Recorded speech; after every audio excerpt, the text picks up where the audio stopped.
सत्ता का भौकाल जो है वो सर चढ़कर बोलता है दोस्तों। अक्सर आपने देखा होगा कि जैसे ही सत्ता पावर हाथ में आया और कुछ नेता अपना भौकाली दिखाना शुरू कर देते हैं।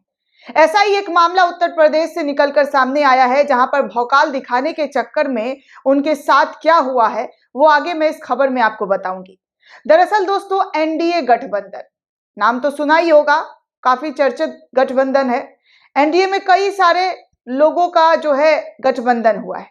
उनमें से एक नाम ओम प्रकाश राजभर का है। सुहेल देव पार्टी के मुखिया ओम प्रकाश राजभर, वो पहले बीजेपी में थे, फिर बीजेपी छोड़कर समाजवादी पार्टी में गए, फिर समाजवादी पार्टी छोड़कर अब फिर से बीजेपी में आ गए। मंत्री उनको बनाया नहीं जा रहा था। वो लगातार अपने बयानबाजी से जो है पूरे यूपी की राजनीति में माहौल एकदम गर्म करने की कोशिश कर रहे थे, लेकिन फिर योगी आदित्यनाथ जी ने उनको मंत्री बना ही दिया। अब वो योगी आदित्यनाथ की पार्टी के मंत्री हैं, यानी कि बीजेपी में उनको मंत्री का पद मिल गया है। और जैसे ही मंत्री का पद उनको मिला, उसके बाद उनकी बयानबाजी और तेजी से बढ़ने लगी और ज्यादा हाई हो गई।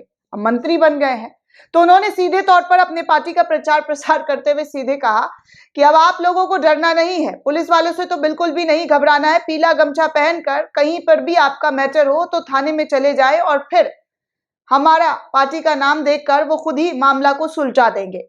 ऐसे ही भावनाओं में बह गए। जी हाँ, एनडीए गठबंधन के नेता, बीजेपी के कह सकते हैं बीजेपी के ही नेता हुए, एनडीए में शामिल हैं ये लोग। तो ये लोग जो है ऐसे भावना में बह गए कि आज पुलिस थाने पहुंच गए और वहां पर दिखाने लगे अकड़, पार्टी का रौब। उसके बाद क्या था, पुलिस थाने में ही बेचारे इन नेता की जमकर कुटाई हो गई, माफ कीजिएगा जमकर पिटाई हो गई। ये सोशल मीडिया पर लोग लिख रहे हैं कुटाई, कि कैसे जो भौकाल दिखाने के चक्कर में इनकी पिटाई हो गई। जबरदस्त तरीके से पीला गमछा पहन वहन कर ये गए थे, थाना पहुंचे थे। लेकिन फिर क्या हुआ कि ओम प्रकाश राजभर जी फोन ही नहीं उठाए। लगाते रहे, कॉल मिलाते रहे इनके नेता, लेकिन उन्होंने फोन ही नहीं उठाया। फिर बाद में इनकी पुलिस थाने में जमकर पिटाई हो गई। सारी हेकड़ी जो है पुलिस वालों ने निकाल दी। इस खबर को अब तेजी से सोशल मीडिया पर शेयर किया जा रहा है और कहा जा रहा है कि अब बताइए इसमें गलती किसकी है।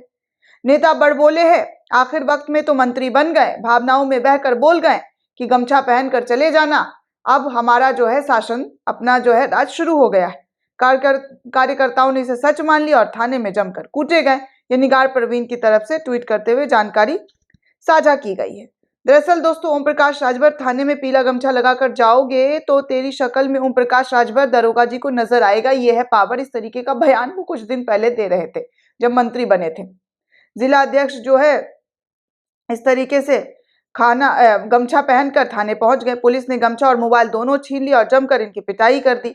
अब ये मामला सोशल मीडिया पर काफी तेजी से वायरल हो रहा है और लोग हंसी मजाक कर रहे हैं कि नेताओं की बात पर तो आप लोग सच मानकर चले गए, लेकिन यहाँ तो और ही, जी हाँ, यहाँ तो और ही नजारा देखने को मिल रहा है, क्योंकि इनकी पिटाई हो गई, पुलिस ने इनको जमकर पीटना शुरू कर दिया।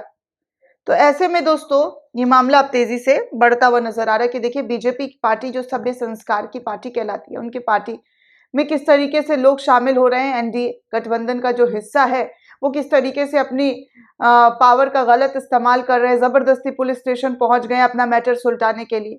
अरे पुलिस स्टेशन गए हैं तो आप तमीज से कायदे से बात करेंगे, ये नहीं कि आप पावर दिखा करके आप पुलिस वालों को या किसी को भी डराने की कोशिश करेंगे। आप जनता के लिए है ना, कि जनता आपके लिए। तो आप जनता के कामों के लिए बने, जनता ने आपको बनाया और बिगाड़ना भी जनता अच्छे से जानती है। तो ऐसा ही उत्तर प्रदेश का मामला जब से निकलकर सामने आया, तमाम लोग जो है इस पूरे मामले को शेयर कर रहे हैं और बोल रहे हैं कि देखिए नेता ने तो बोल दिया, लेकिन भुगतना उन नेताओं को पड़ रहा है जो सच मान बैठे थे। दोस्तों, इस पूरे रिपोर्ट को लेकर आप क्या सोचते हैं, आपकी क्या प्रतिक्रिया, हमें कमेंट करके जरूर बताइएगा। साथ ही साथ चैनल को सब्सक्राइब करना बिल्कुल भी ना भूलें।